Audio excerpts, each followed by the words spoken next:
Hi, and welcome to Enchantment of Eternity's What Should Have Won the Oscars Part 2, 2000 through 2014. In these videos, I go year by year to say what won Best Picture for the Oscars and what should have won, as well as giving out some of my own awards.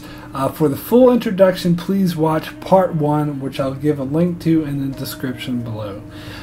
So moving right along from where I left off, we get to the year 2000, where the nominees were Chocolat, Crouching Tiger, Hidden Dragon, Aaron Brockovich, Gladiator, and Traffic. And the winner was Gladiator, and what should have won was Traffic. So I gotta say, for the record, even though I know this won't be very popular, that Gladiator was an absolutely horrible movie. It, in no conceivable way, came anywhere close to deserving to win Best Picture. It was just a bunch of boring scenes where they tried desperately to look all epic and profound, thrown in with a bunch of random action sequences and a flimsy plot that crumbles under scrutiny. This is simply a very bad movie, and it was a travesty that this was even nominated, let alone won. This is the movie my brother and I always bring up when we talk about how crappy the Oscars are. Whereas Traffic was an excellent, groundbreaking film, jam-packed with amazing performances, and is held together by several very powerful and very relevant narratives about the failures of the drug war. This is truly an amazing film. So, Gladiator most certainly gets my nomination for least worthy movie to win Best Picture, and Traffic gets my nomination for film that most deserved to win Best Picture but didn't. Next is 2001, where the nominees were A Beautiful Mind, Gosford Park, In the Bedroom, The Lord of the Rings, The Fellowship of the Ring, and Moulin Rouge. And the winner was A Beautiful Mind, and what should have won was The Lord of the Rings, The Fellowship of the Ring. Don't get me wrong, I like A Beautiful Mind. It was a fairly good movie, and take Fellowship out of the equation, I would say it deserved to win Best Picture, but this is The Fellowship of the Ring, this first in the epic Lord of the Rings trilogy that completely blew everyone away with how well written, well acted these films were. It was just it wasn't just a mindless action film by any means. And although it's not my favorite of the trilogy, it's the most straightforward and easy to follow of the three. But Memento gets my nomination for film that most deserved to win Best Picture, but wasn't even freaking nominated. A lot of critics and people were raving about Memento, thinking it would get a nomination, but it got completely snubbed by the Oscars. As much as I love The Fellowship, this is a true masterpiece, and the film was responsible for putting Christopher Nolan on the map. It should have won Best Picture. Next is 2002, where the nominees were Chicago, The Gangs of New York, The Hours, The Lord of the Rings, The Two Towers, and The Pianist. And the winner was Chicago, and what should have won was The Lord of the Rings, The Two Towers. Chicago? Really? Really? I tried watching this film and I failed. I figured it won Best Picture, it must be at least watchable, but this film was so bad. I mean, so bad. I couldn't even make it all the way through. About an hour through, I had to turn it off because this movie was just grating on my nerves so much. I mean, it was just so bad.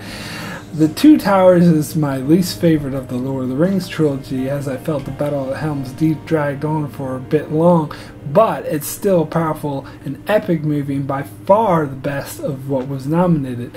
The Hours was okay, The Pianist was pretty good, but The Gangs of New York, another awful movie. That film was a classic example of style over substance. The plot line made no frickin' sense, as the Leonardo DiCaprio character had many chances to get his revenge on the main villain, but didn't. Why? Well, to keep the movie going, obviously. Plus, too many other things happened that just didn't make any sense. So Chicago gets my nomination for least worthy movie to win Best Picture, and Gangs of New York gets my nomination for film least worthy of being nominated. Next is 2003, where the nominations were The Lord of the Rings, The Return of the King, Lost in Translation, Master and Commander, The Far Side of the World, Mystic River, and Seabiscuit. And the winner was The Lord of the Rings, The Return of the King. And what should have won was The Lord of the Rings, The Return of the King. After many years in a row of the Oscars getting it wrong, they finally got it right. The Return of the King is in my top 10 favorite movies of all time, as this was an excellent made film in every sense of the word. Story, dialogue, characters, acting, cinematography, set design, score, you name it. This film is as close to perfect as you can get. And no, there was nothing wrong with the film's ending, so don't even go there. This was by far the best choice, as the other films didn't even come close. Mystic River and Master and Commander were okay, I guess, but neither deserved Best Picture. Seabiscuit was a silly movie, not sure why that was nominated. And Lost in Translation was awful. Another film I saw in the theaters I wanted to walk out on. I would have walked out on it, but I was with someone else who wanted to see the whole thing. The movie is just so boring and pointless. I could have just gone to the mall and watched random people walk by and talk, and it would have been more interesting than that film. So, The Lord of the Rings, The Return of the King gets my nomination for Best Choice for Best Picture, and Lost in Translation gets my nomination for Film Least Worthy of Being Nominated. Next is 2004, where the nominees were The Aviator, Finding Neverland, $1 Million Baby, Ray, and Sideways. And the winner was $1 Million Baby, and what should have won was Ray. I guess Ray should have won. I don't think it's all that Best Picture worthy, but it was the best out of a mediocre choices. $1 Million Baby and Sideways were okay. Ray was okay too, but slightly better. It was an interesting character story, but honestly, none of these movies strike me as great. So 2004 gets my nomination for Worst Year for Best Picture nominations. Next is 2005, where the nominees were Brokeback Mountain, Capote, Crash, Good Night and Good Luck, and Munich. And the winner was Crash, and what should have won was Munich. Crash is another great film that gets crapped on a lot, undeservedly, and had this been a different year where the competition wasn't as tough, I would say it deserved to win.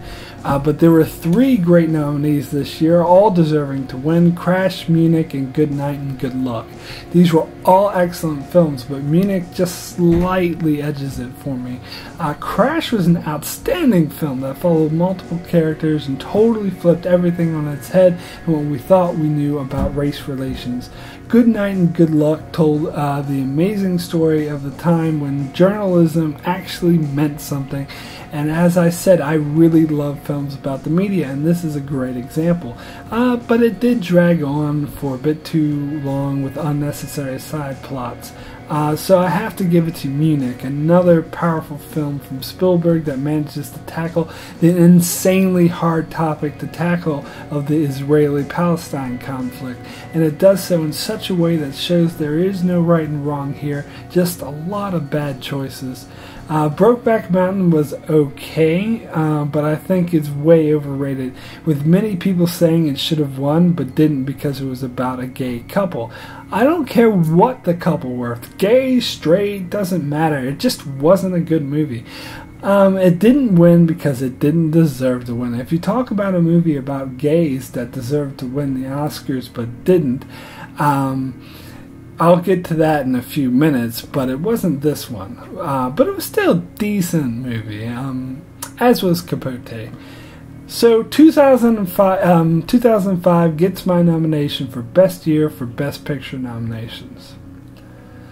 Next is 2006, where the nominees were Babel, The Departed, Letters from Iwo Jima, Little Miss Sunshine, and The Queen. And the winner was The Departed, and what should have won was Babel. Babel was a very powerful and well-told story about misunderstandings being the underlining theme, and it was put together so well. I don't necessarily think this film was a great film, but it definitely the best out of what was nominated. The Departed, on the other hand, well, I'll be honest, I was really into this film for the most of it and could understand why everyone was raving about it until I got to the ending. And I was like, what the fuck? It's as if the writer, when he got to the end, was like, you know what, I can't be bothered writing this movie anymore. So he just finds some random 12-year-old to finish the film for him. The ending was so bad, it ruined the entire film. It was just plain old bad writing. To be honest, I'm more upset this film was won Best Adapted Screenplay more than I am that it won Best Picture, because Best Picture, you know, you can go to the acting, the directing, cinematography, all that was top notch, but the script, Best Screenplay, it's just, no, it was amateurish by anybody's definition. This script should be presented to script writing students on how not to write an ending. The ending was just so bad. It's not that everyone dies. Everyone dies endings can work, like it did for Reservoir Dogs, which was amazing. This did not work. It was just sloppy, silly, and dumb. Letters from Iwo was a pretty powerful movie too. I could see why it was nominated. Little Miss Sunshine was pretty good too, but overrated in my opinion. And I'm not going anywhere near the Queen. Screw that. So The Departed gets my nomination for least worthy movie to win Best Picture, and Blood Diamond gets my nomination for film that most deserved to win Best Picture but wasn't even frickin' nominated. Blood Diamond was an extremely powerful and well-constructed film, and in my opinion much more worthy of winning Best Picture than any of the films nominated. Next is 2007, where the nominees were Atonement, No Country for Old Men, Juno, Michael Clayton, and There Will Be Blood. And the winner was No Country for Old Men, and what should have won was Atonement. 2 years in a row, the film that wins Best Picture is a movie that is ruined by a horrible ending. No Country for Old Men is another film. As I was watching it, I really liked it and I was really into it, but the ending was just so bad it ruined it for me. So we follow the character played by Josh Brolin, who is an amateur who gets a hold of some money and is way over his head. He goes up against this ultimate badass played by Javier Birdman, where it seems like Josh Brolin is up against impossible odds and can't win, and guess what? He doesn't. Everything goes down exactly as you would expect it to. There are no twists, no turns, no character development, nothing. Just a narrow-minded plot just plummets downward in a manner totally void of any kind of narrative structure or originality at all. I mean, really, seeing a bad film that could have been good is worse than straight up seeing a bad film, because it's just so frustrating. And the whole thing ended with some totally irrelevant and boring and pointless speech from Tommy Lee Jones. After seeing that, I wish the screenwriter was in the same room as me so I could punch him in the face. I was just so angry. There Will Be Blood is another film that people loved for some reason, and that reason is beyond my comprehension. This was an incredibly boring and pointless movie. However, the other three movies were very strong, powerful films that all deserved to win Best Picture. Juno, Michael Clayton, and Atonement. All amazing films that so superior to No Country for Old Men, it's impossible to calculate. But I gotta give it to Atonement, which was an amazing achievement in cinema and one of the most depressing movies you could ever hope to see. You want to talk about a movie with a powerful ending? The ending to this film was amazing. So No Country for Old Men gets my nomination for least worthy movie to win Best Picture, and Atonement gets my nomination for film that most deserved to win Best Picture but didn't. Next is 2009, where the nominees were The Curious Case of Benjamin Button, Frost Nixon, Milk, The Reader, Slumdog Millionaire. And the winner was Slumdog Millionaire, and what should have won was Milk. I mentioned before the movie about a gay protagonist that should have won Best Picture, and that was Milk. Clearly a far superior movie to Brokeback Mountain. Milk was a powerful, strong biopic of a low-level city politician that made such a giant leap forward for the gay rights movement, and he was portrayed him as a real person that you really identified with, and had such a strong ending as well. Slumdog Millionaire, on the other hand, was a mediocre film at best. It was had this ridiculous and silly plot, made very little sense. It was cheesy beyond belief. I don't know why the film was nominated, let alone won. Out of most of these choices weren't that good. Frost Nixon was a good idea and a well-acted film, but it went over the top with the cheesiness of how the interview was a battle of wits by having Nixon call Frost and being like, "Oh, I'm gonna take you down." It was a blatantly obvious attempt unrealistically to over-dramatize the situation, and The Curious Case of Benjamin Button was an obvious attempt to copy Forrest Gump, but in a more bizarre fashion. So, Slumdog Millionaire gets my nomination for Least Worthy Movie to win Best Picture, and Frost Nixon gets my nomination for Film Least Worthy of Being Nominated. Next is 2009, which is the year the Oscars decided to increase the amount of films nominated for Best Picture from 5 to 10, which is where it makes things a bit more complicated. It's probably in reaction to the increased number of films being released. I personally think it was a bad decision, but anyway, the nominees in 2009 were Avatar, The Blind Side, District 9, An Education, The Hurt Locker, Inglourious Basterds, Precious, A Serious Man, Up, and Up in the Air. And the winner was The Hurt Locker, and what should have won was District 9. The Hurt Locker was an okay movie, I guess, but I simply don't see it as Oscar material. I like Inglourious Basterds, but I don't see this as an Oscar winner either. I don't think Avatar and Up in the Air deserve to be nominated. One was a blatant ripoff of Dances with Wolves, but with giant smurfs, and the other was an average romantic comedy with nothing special about it.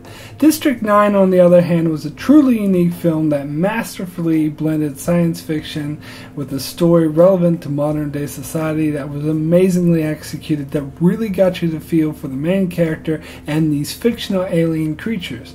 I was hoping that with Lord of the Rings winning Best Pictures, the Oscar had gotten over its prejudice for sci-fi fantasy films, but I guess not. So, District 9 gets my nomination for film that most deserved to win Best Picture but didn't, and Avatar and Up in the Air gets my nominations for film least worthy of being nominated. Next is 2010, where the nominees were 127 Hours, Black Swan, The Fighter, Inception, The Kids Are Alright, The King's Speech, The Social Network, Toy Story 3, True Grit, and Winter's Bone. And the winner was The King's Speech, and what should have won was Inception.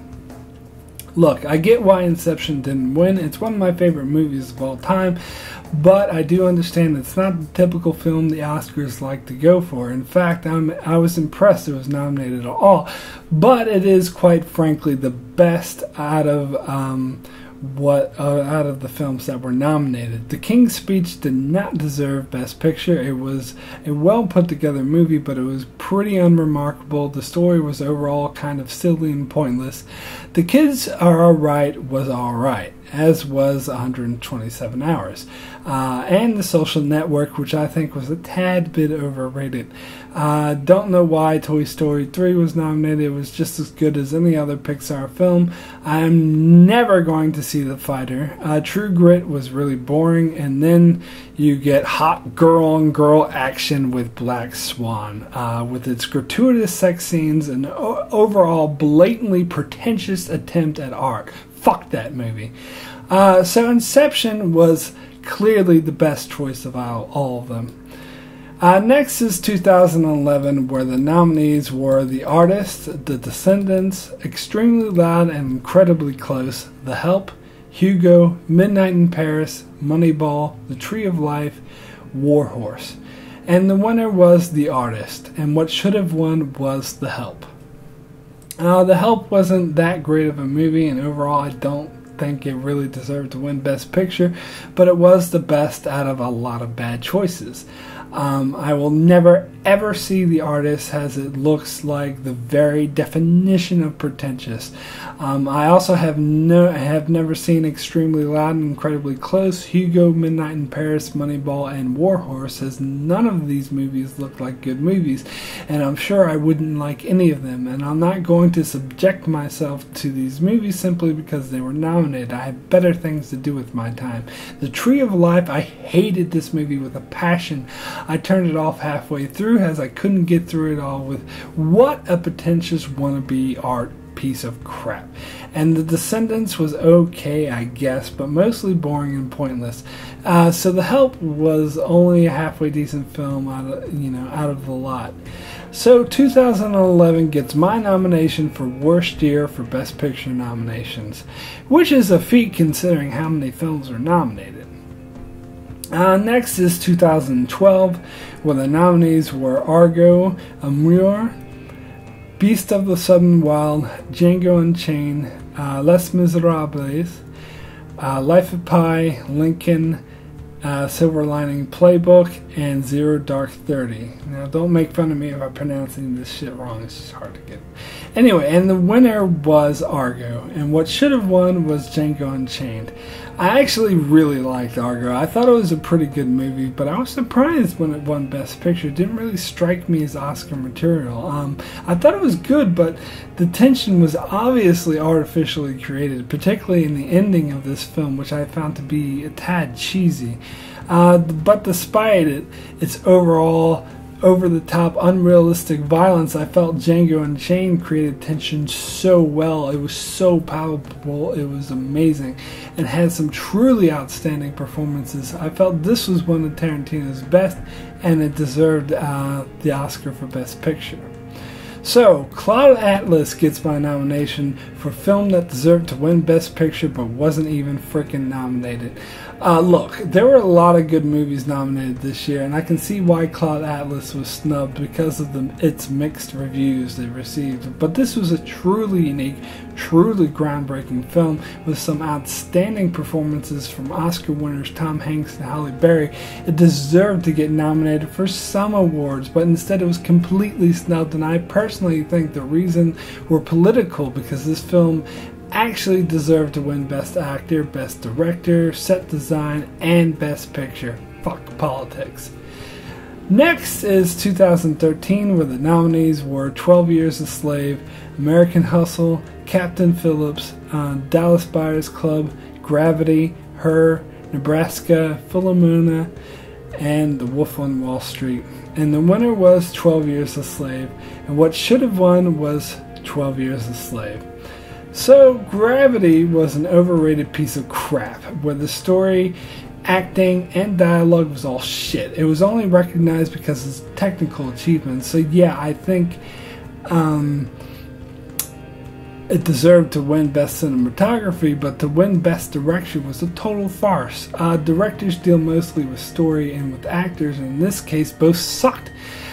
Best Director clearly should have went to American Hustle as well, because as well as every Best Acting award that they had, actor, actress, supporting actress, all should have went to American Hustle. But instead, this movie got no awards. I don't think it deserved Best Picture. 12 Years a Slave was actually better, but it definitely was some of the best acted movie that I've ever seen. I never saw Dallas Buyers Club or Nebraska. I typically don't like Martin Scorsese films, but I actually liked The Wolf on Wall Street, but I was unhappy with the ending. I don't think it deserved to win Best Picture. Her was a boring movie with a silly ending. Captain Phillips was another overrated film. I don't really see what's so great about it. So other than American Hustle, the film I think deserved to win was Philomena, which actually was surprisingly good, as I didn't think I'd like it, but it was quite well made and powerful. But overall, I feel the Oscars made the right choice here with 12 Years a Slave, which might not have been perfect, but it was a powerfully emotional film and one of the best to tackle the topic of slavery, and it did it so well, so it totally deserved it. So 12 Years a Slave gets my nomination for Best Choice for Best Picture, and Gravity gets my nomination for Film Least Worthy of Being Nominated. And finally, we get to 2014, where the nominees were American Sniper, Birdman, Boyhood, The Grand Budapest Hotel, The Imitation Game, Selma, The Theory of Everything, and Whiplash.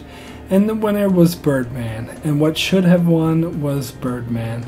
Well, to be fair, I think what really deserved to win was Nightcrawler, but the Oscars snubbed it. Even snubbed Jake Gyllenhaal, who by far deserved Best Actor for that film. But out of the choices nominated, I'd go with Birdman. I wasn't happy with the ending of this film, but the rest of it was amazing. The whole acting, cinematography, writing, everything was top-notch. My mouth was agape while I was watching this movie, as it was just so good. They just needed to fix the ending a little bit. The Imitation Game would be my second choice. I think it also deserved Best Picture, being a powerful movie about a war hero who was driven to suicide by his own country because he was gay.